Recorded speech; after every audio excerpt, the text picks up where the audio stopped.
Buenas noches amigos, bienvenidos una vez más a Seguridad y Sociedad por Canal 22, por supuesto, la otra forma de hacer televisión. El canal donde se dicen cosas que en muchos otros lados se callan.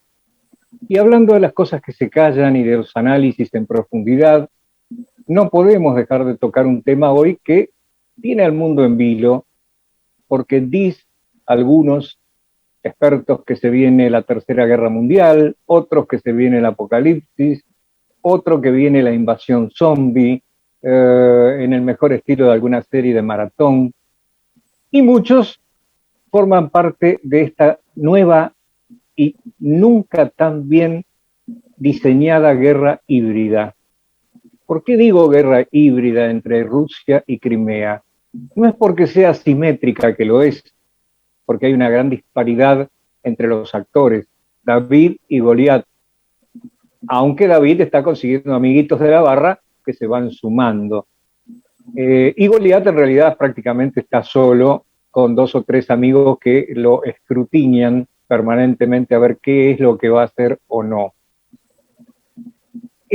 Una guerra híbrida es justamente una guerra en donde el continente bélico o el componente bélico quizá no es el arma más grande, y es un conglomerado de armas que son impropias al decir jurídico: la propaganda, la publicidad, la bajada de línea editorial en ciertos medios, las campañas difamatorias, las operaciones de falsa bandera, las false flag,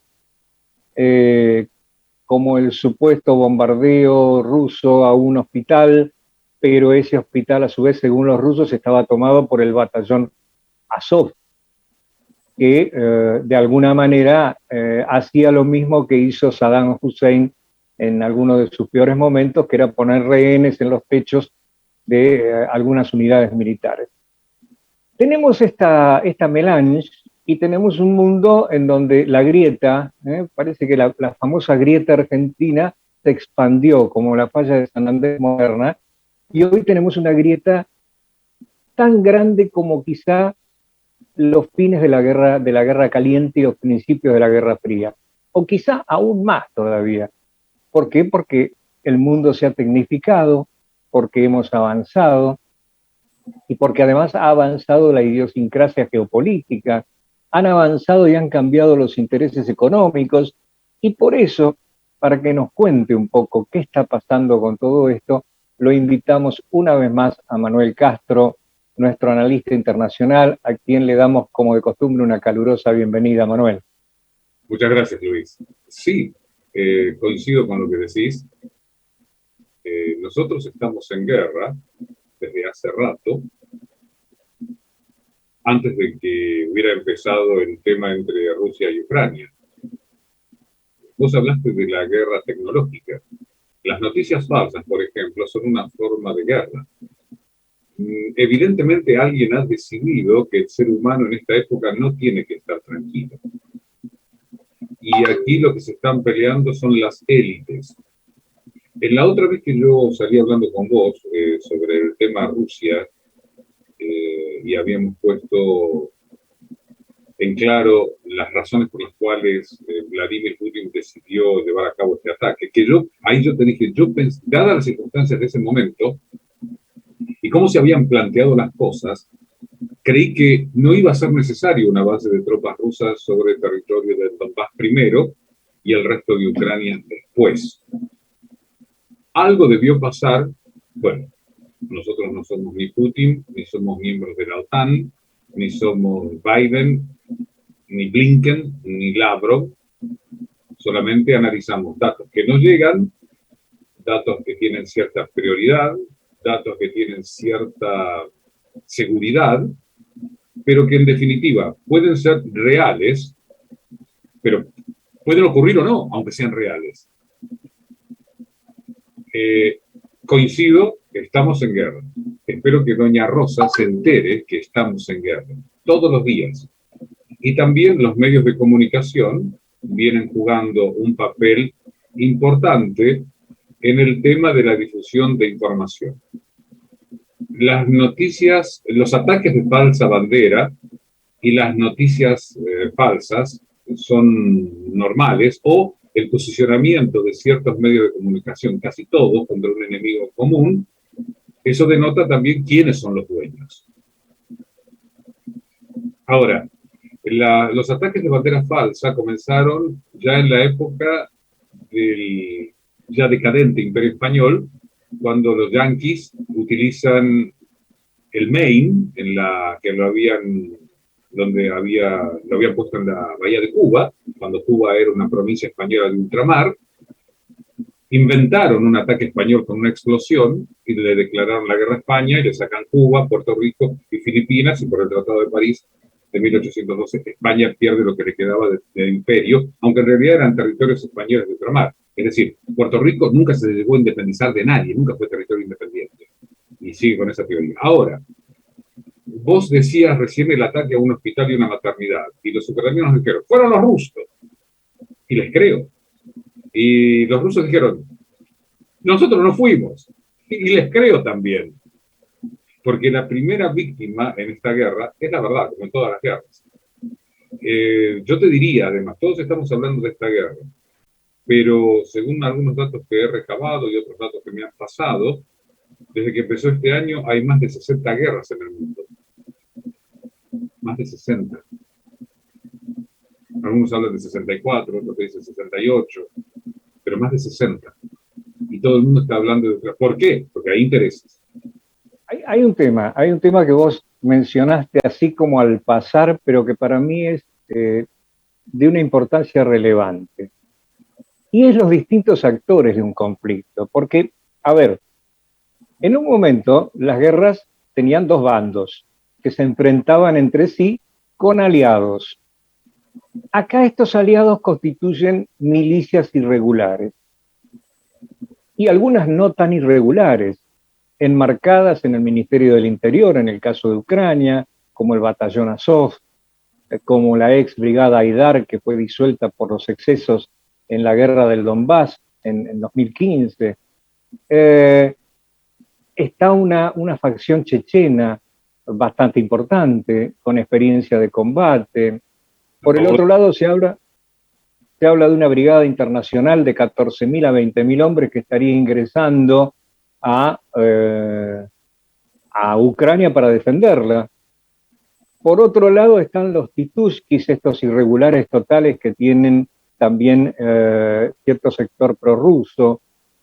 También tenemos las tropas bielorrusas, que prácticamente comandadas por el joven presidente heredero del muerto padre presidente de Bielorrusia, quieren hacer méritos para seguir, digamos, en la lista de estados vasallos, de alguna manera, de Rusia. Estas milicias, como las de Dogan, como las del Donbass,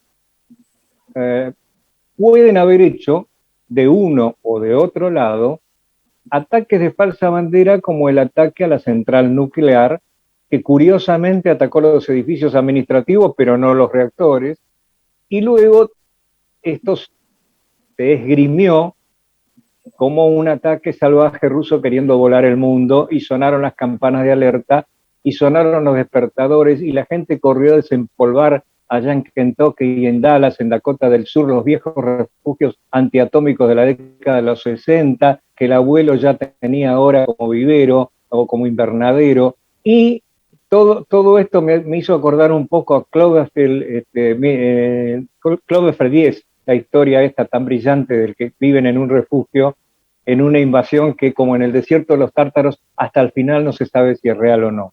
Me gustaría un poco tu opinión sobre el papel que juegan estos irregulares, que cada vez son más y cada vez hay de distintos lados, ¿no? A ver, voy a tratar de meter una gran cantidad de datos que tengo. Por ejemplo, el presidente Zelensky está pidiendo por favor ayuda. Si estuvieras muy seguro, no pedirías por favor ayuda.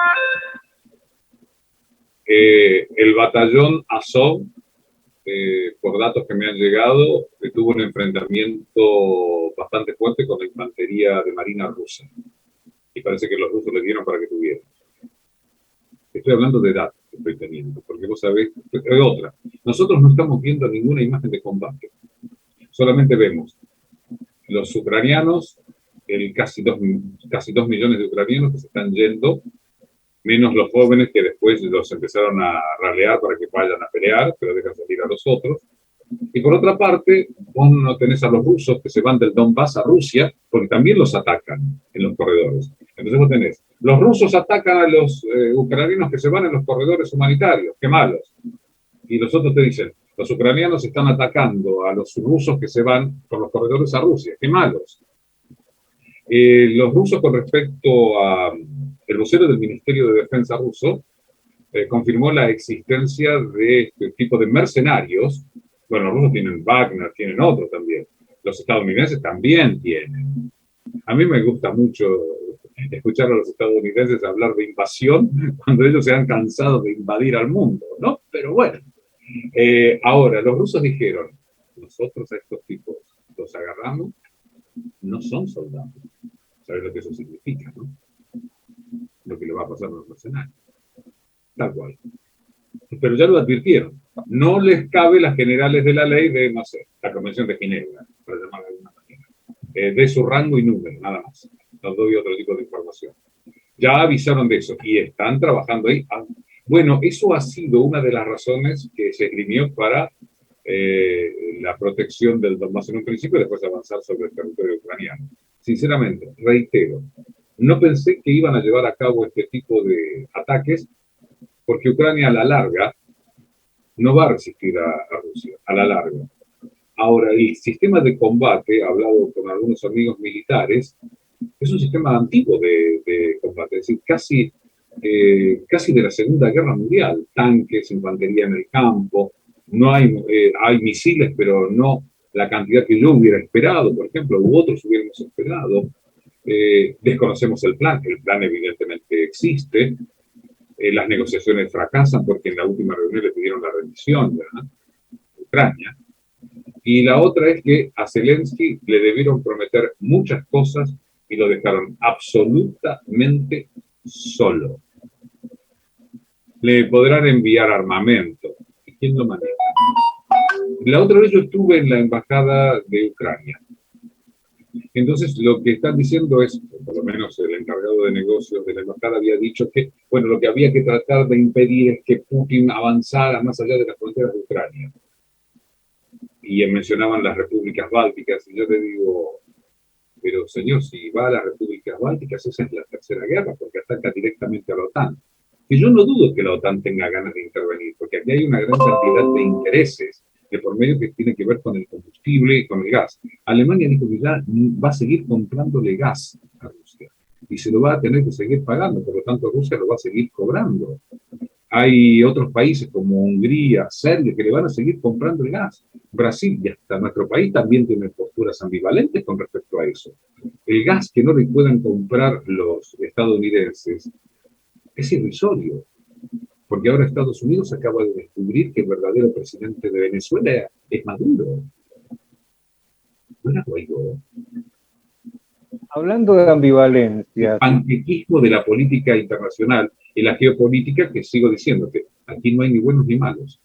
Hay intereses y le están pidiendo un sacrificio a la población mundial para que no use el gas en invierno. Lo dijo José Borrell. Ese tipo no está bien. En este camino, ¿cómo interpretás las acciones de Polonia, que tiene un discurso aparentemente ambivalente y errático, porque de pronto dice que les va a ceder una serie de aviones de última generación, los MiG-29? Recordemos que el ejército ucraniano tiene el molde ruso, soviético en realidad, mucho de su armamento es de la época soviética, salvo los Javelin y todo el material nuevo que está entrando ahora. Es antitanque ese. Esos son los Javelin antitanque, están los suecos, los noruegos, hay los Stinger, pero Polonia en realidad no hacía una graciosa concesión amical porque se los cedía a Estados Unidos y se los cambiaba por F-16 equivalentes más modernos con otra aviónica y demás. Pero a su vez desafiaba a Rusia. porque el hecho de proveerle material, según dichos de Putin, equivalía a ingresar en el conflicto, y si ingresa Polonia en el conflicto, arrastra a la OTAN. ¿Cómo me explicas esto? No, lo hicieron, Polonia dijo, yo no fui, hola Biden, te canjeo estas figuritas. ¿Me das el avión tal que yo tengo que ellos los ucranianos saben manejar porque es de la época soviética? Y él mira, y Varsovia mira a Moscú y dice, yo no se lo di, cosa que es verdad, no se lo dio. Pasa con Alemania, que le envió algo de material, al principio unos cascos y después no sé si algo más, vía Estonia, pero el gas lo sigue recibiendo. ¿Sabes lo que pasa? Lo que dijo una ministra alemana, que van a seguir comprando el gas a Rusia, porque Alemania se queda sin gas y en 3 días tienen que andar todos a caballo. No lo dijo ella, eso lo digo yo. Porque en definitiva están tratando de involucrar a todo el mundo en un problema que se venía avisando que podía pasar. Lo avisó un almirante creo que un almirante alemán, que dijo lo que dijo y se retiró. Tiempo atrás lo había anunciado un legislador alemán en el Bundestag y dijo, señores, este tipo lo viene avisando desde hace mucho tiempo que se siente rodeado y va a actuar, y actuó. Y vos tenés una parte que esto involucra a Occidente, no involucra al resto del mundo. No nos equivoquemos. Los chinos no van a estar contra Rusia, Pakistán no va a estar contra Rusia, la India no va a estar contra Rusia, Sri Lanka, Indonesia no van a estar contra Rusia. Por lo tanto, vos tenés a una gran parte de la población mundial, miles de millones de personas, que no participan de esto. No nos equivoquemos. Esto es un tema netamente occidental, netamente económico, avalado, donde están peleando muchos intereses y muchas empresas. Ahora, hasta Elon Musk llegó a decir, señores, hay que utilizar el petróleo, el que quería hacer negocio con los automóviles eléctricos. Quiero aclararle a los que nos están viendo que a todas estas empresas y empresarios les importa un bledo el ambiente, que es un gran negocio en medio. O dicen, el clima va a cambiar, el cambio climático. Lo voy a reiterar porque estoy harto de decirlo. El clima en la Tierra siempre cambió y siempre va a cambiar. Hubo una época, se derriten los polos, hubo una época donde no había polos en la Tierra. Y la Antártida no tenía hielo. Vean el mapa de Piri Reis. Punto. Es un negocio. Si entendemos cómo son las cosas, lo vamos a entender bien. Ahora, resulta ser que en los Estados Unidos, cuando cambió la administración, hubo un oleoducto que dejó a más de 11.000 personas sin trabajo, que traía todo el petróleo de Canadá y no contaminaba. Ahora, resulta ser que se necesitan otra vez las energías que decían que hay que cambiar. ¿Por qué? Porque las energías renovables, de las cuales yo soy partidario también, no dan abasto. ¿Te acordás cuando fue la gran nevada en Texas hace poco? Los molinos de electricidad se congelaron y los paneles solares no dieron electricidad. La gente tuvo que irse a vivir a su automóvil y encender la calefacción, sin contar los que se murieron. Entonces me digan que las energías renovables no alcanzan. Por algo Alemania dijo, señores, nosotros vamos a seguir comprando gas. Acaba de llegar un buque con bandera de Hong Kong al País Vasco español con gas. Pero el gas es ruso. ¿Seguimos? Caramba. ¿Es negocio o no es negocio? No, vamos a bajar. Ahora vamos a bajar a lo táctico, a lo que duele en lo inmediato. Sí, señor. A los heridos, a los muertos, a lo que los alemanes llamaron o llaman el Schlammperiode, el periodo del barro. Y tiene un nombre especial también en ucraniano, que es esa época que comienza ahora, mediados de mes en adelante, en donde el suelo se descongela y todo se transforma en un gigantesco lodazal, en donde los pesados tanques realmente van a quedar prácticamente inmovilizados. Tengamos en cuenta que los tanques de hoy pesan 5 o 6 veces más que los tanques de la Segunda Guerra Mundial. Además, los rusos son de la línea T, sobre todo el T-90, que es un tanque muy, muy avanzado también.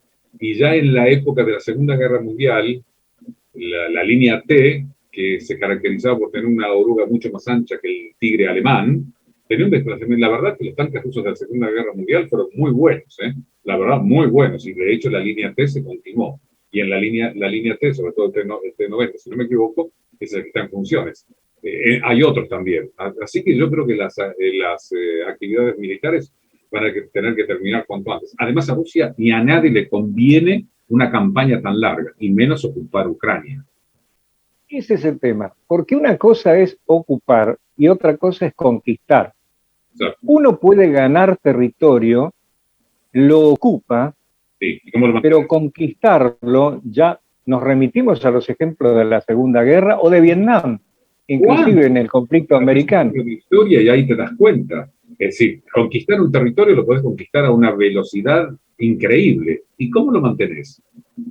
Cuando volvés a la El tema es mantener una resistencia motivada y además suministrada por terceros países, digámoslo así, una resistencia que no era la resistencia del gueto polaco en Varsovia, sino que es una resistencia, pero claro, fue una epopeya, pero con la, digamos, con la maldad o con la, de alguna manera, el egoísmo de algunas potencias que dejaron que se desgastaran hasta intervenir. sí, sí. Esto acá no pasa, y además de no pasar, Sí. por más que se esté haciendo un colchón defensivo en toda la frontera sur para llegar hasta Odessa y casi a Moldavia y tener una especie de colchón, de todas maneras, en la parte oeste o en la parte norte, las fronteras son porosas, con naciones amigables a la resistencia en este caso. Se habla ya de un gobierno en el exilio, como en la Polonia de la Segunda Guerra. Se habla de un Está bien, de Gaulle. Pero un gobierno en el exilio, ¿qué hace? También Guaidó es el presidente interino. Y cuando necesitan hablar con el que manda, van a hablar con Maduro. Necesitamos petróleo. Somos muy hipócritas. El tema, vos hablaste de Moldavia, pero de Moldavia tenés Transnistria, que es un territorio, la antigua Besarabia. La Besarabia está en Moldavia, Besarabia. Moldavia es un territorio rumano, que no quiso saber nada con Rumania. Son rumanos, no son dacios. Pero después tenés la zona del Transnistria, que es rusa. Tenés Kaliningrado, que está entre las Bálticas y Polonia. Es decir, territorio ruso separado del territorio ruso, propiamente dicho, pero casi en el corazón de Europa, apuntando a Alemania.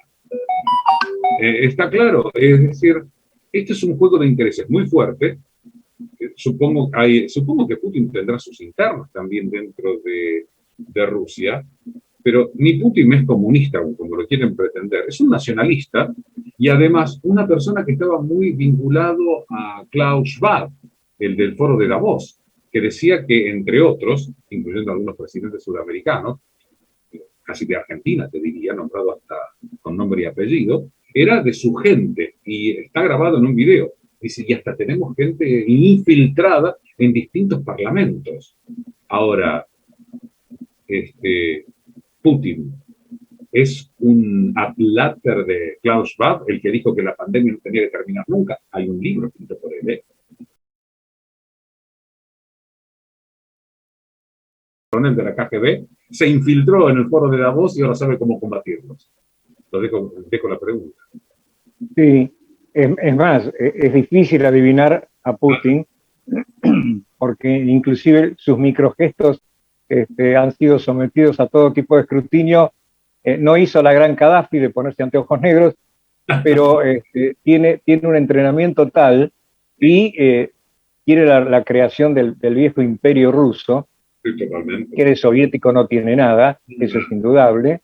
Nada. Y por otra parte, me parece que Estados Unidos también ha tenido una actuación bastante controvertida cuando le quiere quitar el apoyo de Venezuela comprándole el petróleo y el combustible a Venezuela, u ofreciéndolo por lo menos. Y alguien dijo que bien se ven las dos banderas, cuando hasta hace 3 meses atrás, 4 meses atrás, Venezuela era el equivalente a la Cuba de los misiles de octubre, ¿no? Entonces, claro. no digo, no tendremos una jugada táctica de pronto de decir, bueno, vos ocupaste Kiev y ponés en el Donbass misiles, y yo te pongo misiles en Venezuela, por ejemplo. No será en Cuba, pero puede ser en Venezuela. Entonces, ¿Qué dice Estados Unidos? No, Venezuela es nuestro aliado. Bien. Condonamos deuda, pérdidas, etcétera. Te contesto. Yo no sé cómo va a poder negociar Maduro en una situación gravísima en la que puso su pueblo. No voy a negar que no tengo simpatía por Maduro, ni su revolución bolivariana, ni nada, porque cuando vos tenés un gobierno que hace que 6 millones de personas se vayan de su país y deshagan su vida, y tengo muchos amigos ahí en Venezuela, mismos amigos con los cuales hasta hemos ido a tocar juntos cuando don Manuel Fraga Iribarne asumió su último gobierno en Santiago de Compostela. El director de la banda de gaitas Juntanzas y Yotoburenses de Caracas había ido y de esa banda desapareció después. Un montón de amigos. No es una buena persona. Pero, nos quedan 2 minutos, Manuel. Nos quedan 2 minutos. Te digo, redondeame. Con los misiles hipersónicos que tiene Rusia, desde la propia Rusia llegan a Estados Unidos. Y Estados Unidos no los tiene. Me quedo con esa reflexión. Cuidado, que lo dijimos en el programa anterior, ¿no? El abordaje de esto es absolutamente ecuánime, por lo menos de mi parte, si bien siempre uno tiene esa simpatía natural por el que aparece más débil, pero cuidado porque argumentos, siempre en una historia de amor hay un culpable, de acuerdo a quien la cuente. Exactamente. Dice un viejo refrán. Así que cuidado con esto. Y así nos despedimos porque esta es una noticia en pleno desarrollo, como dice nuestro colega de Dosis. La veña, pero nos despedimos hasta la próxima nota en donde sigamos viendo en qué termina esto, por lo menos en la primera etapa, ¿no? A ver si tenemos una Osetia del Sur o un Nagorno-Karabaj o algo por el estilo. Y con esto te agradezco muchísimo, Manuel, y nos vemos en nuestro próximo programa, si Dios quiere. Y a ustedes, amigos, de más está decirles el agradecimiento de siempre, y hoy más que nunca hagamos que esto valga la pena. Que tengan buenas noches.